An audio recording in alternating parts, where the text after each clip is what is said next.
I love my work. I like helping couples achieve their dream.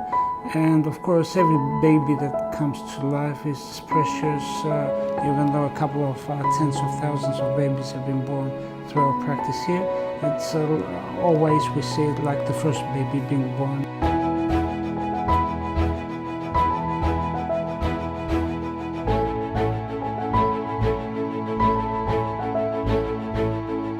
Here in Greece we have an age limit, and the age limit is 50 years of age for biological women. However, there's no age limit when there's a surrogate. So this couple, this woman had a problem with her uterus. I had 7 IVF and another doctor, and not to Dr. Mr. Pantos. And it's very difficult for me. She could not have an embryo transfer. Her uterus had been removed for a medical reason. We had to find a surrogate.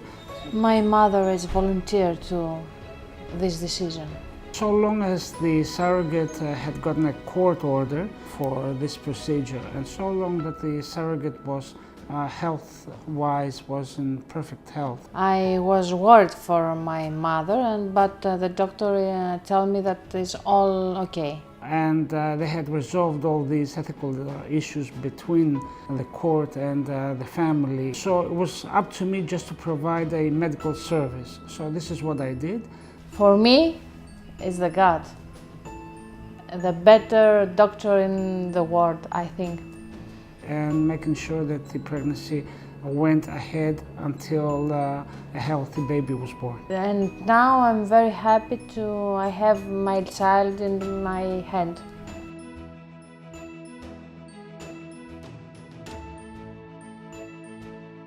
It was very difficult for, I'm talking about Greeks now, to come back to Greece, where it had changed in the meantime. It wasn't the country they left back in the 50s with different attitudes and ways of thinking.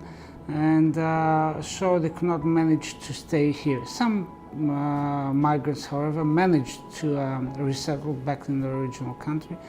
This was the dream of my parents. They managed to come back and settle in Greece because it was never their intention to live permanently.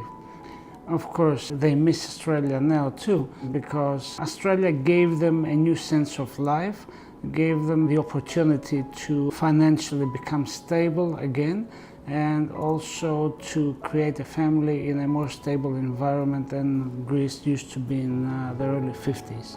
But they've resettled back here again. They've kept some of Australian way of living. I mean, they lived in a farm outside of Melbourne. They live in a farm here outside of Athens, and so do I.